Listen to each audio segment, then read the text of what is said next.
Welcome to Don't Be Bored. Today I'm going to be going through the games that I managed to demo at UK Games Expo and a few little mentions for things that I played in the open gaming area as well. Let's jump into it. We have to start off with the game that I was most anticipating for the convention, Star Wars Battle of Hoth. I am a fan of Memoir 44, and if you are as well, this is basically more of the same, but in a good way. It does have a few tweaks, but you are still playing these sort of command cards to potentially activate a section of the battlefield, maybe choosing a specific unit type to activate a lot of, and there's some spicy little cards in there as well, like activate all of your units, but maybe they can't move, or you have to roll one less dice, that sort of thing. Like in Memoir 44, you have different unit types that you're then going to be smashing into each other effectively from different ranges and rolling different numbers of dice. The rebels, they have turrets that don't move.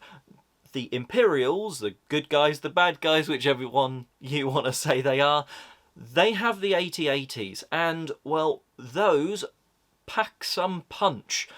They do move quite slowly, so, you know, they've got to take their time across, but to actually take one out, you have to roll either, like, effectively the vehicle symbol or a blast, and then you have to re-roll that and have another blast to actually take it out. We managed it, though, in the game we played. A huge, epic sort of feel when you take it out. It's got all that lucky dice roll, but also that card play from Memoir 44. Absolutely love it. I played a giant version of it, and I really want to be playing that again, hopefully reviewing it for you in August when that comes out. Another game in the Asmodee preview area, which I booked on pretty much straight away on the Friday, was Forest Shuffle Dartmore. Now, this is a brand new version. This isn't an expansion. It's a completely standalone Forest Shuffle experience. And again, if you like Forest Shuffle, this is more of the same in a good way. So I got to play. I absolutely got decimated by my friends that were playing. We tried different combos, we tried the different things, because in this one, as well as trees, you also have these terrain moor cards. You can basically put them sideways, and then, while you can't put things on the left and the right of them, you can put two things above and below them. And, well, that just means that, you know, those things that get put on the sides maybe don't get picked up quite as much, although my friend went for the bat strategy. It's a little different from the original Forest Shuffle, but, well, there's still some known combos. You still have, like, rabbits, but they score in a slightly different way. So there are returning animals, but it's very much a standalone experience where you are set collecting these cards and triggering things off. I'm playing this card with this tag, that means I get to maybe play another card, or take a card from the market, or from just the top of the deck, that sort of thing. We also had thrown in the new Caves expansion, which is actually for the original game, but worked with this. So everyone had a slightly different cave. I think that's going to spice up both games quite nicely. So I'm also excited for that when that releases soon. Another game in the Asmodee preview area. Don't worry, I didn't spend the entire convention there. There is at least one other game on the list from there, though, later on. And this is Seven Wonders Dice. I think everyone kind of wanted to know, is this going to be just a cash grab of Seven Wonders, the name? Not quite. It's definitely a cool experience. It's got a cool usage for the dice. Rather than drafting them, which is what I kind of expected from a Seven Wonders game, everyone can use any of the dice, but you shuffle them up, shake them up in this box, and then, depending on where they land, that's the cost of them. So there's a free area and then a 1, 2, 3 coin area. So if you really need that brick symbol, because you're trying to collect a few more resources to be able to do bigger and bigger things on other turns, if it's in that 3 area, is it really worth spending those 3 coins? And then there's plenty ways to earn coins, to cross off boxes, and there's a few little opportunities for combos. You still have the science area that, you know, the more you do it, the better it is. You have military to the left and to the right. I rather enjoyed it. Whether it would replace any version of Seven Wonders in the collection, I'm not sure, but I definitely would like to play it again. Over at Floodgate, I then played En Route. Now, this is a stroll and write game. It's an interesting one because you kind of have some sort of impact on the flip and write sort of thing. So, in fact, the lead player each round chooses one card from their hand, and then the two adjacent players play a card in there as well. And again, then the lead player chooses a pair of the now 3 cards on the table, and that's what people are using to do the actual sort of cards and write part. So once you've got that pair, maybe it's a blue 3 and a red 5, you can then put that red and that blue sort of tourist on either the 3x5 or the 5x3 grid square. Then you're doing this path around, trying to pick up those tourists and take them on a sort of this route, well, basically past different coloured buildings, scoring in different ways. I liked how it sort of triggered off. It was a very sort of pleasant experience. I definitely would like to see more of the maps because we only played one map. It was pretty cool, but I don't know how wowed I was. It was definitely a nice, easy one sort of to play, so I'd like to see what more there is on the different maps, that sort of thing. One game that I was interested going into the convention was Leaders, and well, it turned out to be a pretty cool little abstract game for 2 players. It's definitely one you need a few games under your belt for, because you are effectively moving characters on your turn and then drafting a new character into sort of your group. And then you've got up to 5 of them, and your opponent's then got 5. You stop doing the draft bit and just do the moving around and triggering abilities. And these abilities maybe allow your leader to move an extra couple of spaces, or you move an opponent's piece, or you swap places with something, and all these different movements while you're trying to get 2 of your pieces adjacent to the enemy leader. It's that simple, it's that quick, and I can definitely see it being fun for a few games, but then gets going. Once you know, oh, that's what all of these characters do, you could maybe then start to see the combos that you can pull off between them. It kind of made me feel a little bit about like Onitamari, because it had that sort of movement and, my opponent's got this, so they can do that. And again, that's only going to come with time. But I enjoyed my plays, so my first impression of Leaders is pretty strong, but I definitely would like to see if that continues, because I can see it getting better with repeat plays. I then, of course, had to go and demo Star Wars Unlimited. You might be like, why did you have to demo that? Well, there was a special Count Dooku, Darth Tyrannus promo card that you could actually only get from demoing. So I demoed with my friend Sam. We played the Han Solo Boba Fett decks. I had a great time actually almost teaching him. We didn't really need the demo person on the table, so they had a little bit of a nice sit down, not having to worry. I think they were quite glad that they were saving their voice for a little bit of the convention, and I really enjoyed Star Wars Unlimited. I always do when it hits the table. A couple of other things Star Wars related I did at the event. In the open gaming, I did some Twin Suns with some friends. Absolutely adore that game mode, and I even got to not only play against one of the designers of the game, Joe O'Neill. I lost. I also got to interview him as well, so that will be coming on the channel, so please do check that out, hopefully later this week. Then in the open gaming area, my friend had bought Flow, so I had to try that one out without waiting to actually give it a go in the convention hall. A really quick and easy game to pick up, and frustrating in a good way. So this is a tile placement game where you are placing these tiles out, trying to effectively get a route for the different animals to the middle. And you can definitely make it harder and easier for you with these cards and these blocking tiles and things like that.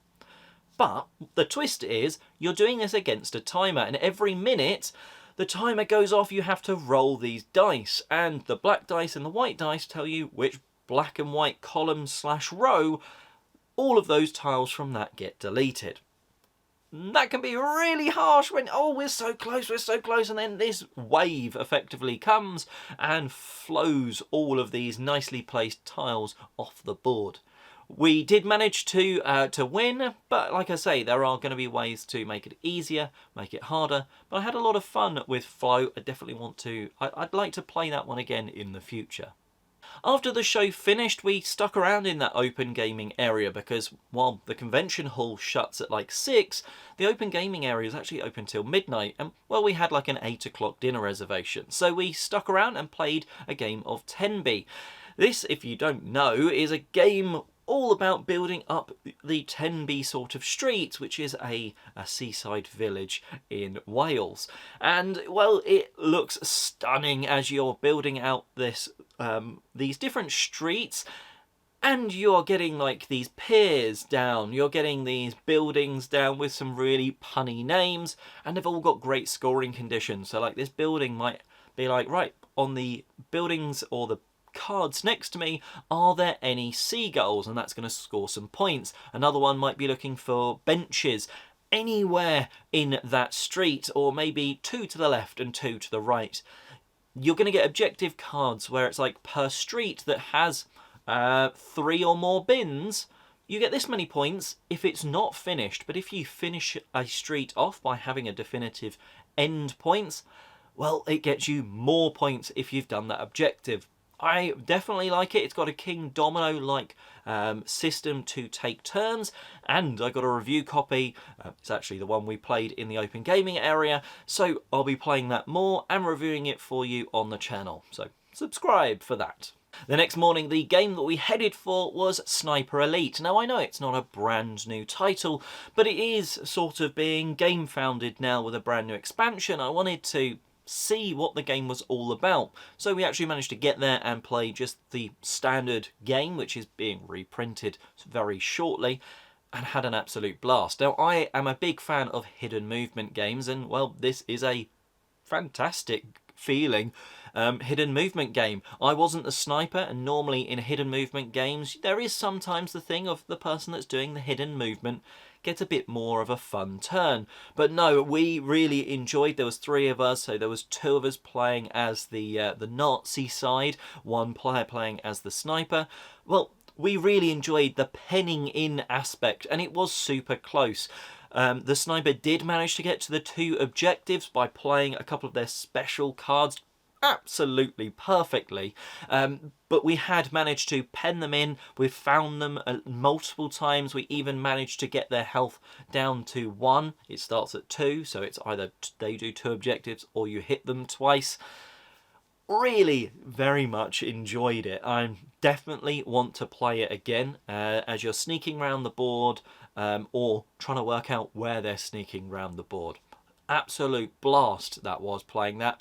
Definitely want to play more Sniper Elite, but I'm probably not going to just jump in on this GameFound campaign because it's quite a lot of money at the moment. That's not something I can just splash out on, but I definitely am intrigued for when that reprint is available to maybe look at picking that one up. Last year, Lego Monkey Palace came out, and a little bit under the radar, Lego Brick Like This is going to be coming out this year. And this is a really sort of fun, quick, partyish sort of game. And it's reminiscent of a few other party games that have come before. I think it was Team 3. It was very much reminiscent of that. Well, in this, you basically, as the sort of teller, get a card that's got some Lego pieces put together on it, and you have to describe to the other person or players or teams, it sounds like there's a few different modes, and it's like, right, you need the arch piece, right, now get one of those triangle pieces, no, not that triangle piece, the larger Lego triangle piece, right, now put that two studs in, yep, that's it, right, now get a 2 long piece but with a hole in it, and put that on top of the triangle piece, no, not that way, over a little bit, and you're trying to do this as quick as possible. There's 5, 6, 7 and 8 piece cards, and they definitely get harder as you go from 5 to 8. It was a lot of fun playing it, and I can see that one being very much a blast when It hits stores, I believe that one's an August one as well. It's going to be a fun summer for board gamers. But a Lego game that seemingly not being talked about too much. And lastly, another game that was, well, just quite good fun was Cougo, not quite sure how it's actually pronounced, but it's also not necessarily a distinct game. It's like a box of bits that you can set up in a number of different ways. There's bits that you can use effectively as dice to be rolling things, but mostly I enjoyed it because there was a load of sort of flicking things. Flicking, trying to get up a ramp into like a cup. Flicking to knock things down, either over a ramp or just like Skittles. Well, it was quite a lot of fun as you're just sort of setting things up in a different way and flicking. It's one of those ones that I think you need to see or play at a convention for it to sort of go, right, that's when or how I would play it. But effectively, when you'd be getting games that are like Ice Cool or something like that to the table, well, you could put this down. Cougo down instead. And well, those are the games that I played at UK Games Expo. I've also got a number of games that I got from the convention, some of review copies, some that I purchased, and I'll be doing a whole video very soon. So stick around on the channel to see that. Obviously, I'll make it very obvious what was just given to me and what I did purchase. And some of those games I've already mentioned, such as 10B, which I played in the open gaming area and will be reviewing on the channel in the next few weeks. So, well, hopefully you had a good UK Games Expo. These are the games that I played. To be honest, none of them I came away thinking, oh, that wasn't great. Sometimes you certainly do. There's certainly been games at Essen or UK Games Expo in the past that I've come out going, that wasn't quite what I thought it was going to be. And it wasn't as good as what I thought it might be. But thankfully, well, I relatively enjoyed all of them, some more than others, and some I'm still intrigued enough to want to play again. But let me know what you played in the comments section below, and until next time, have a great day gaming.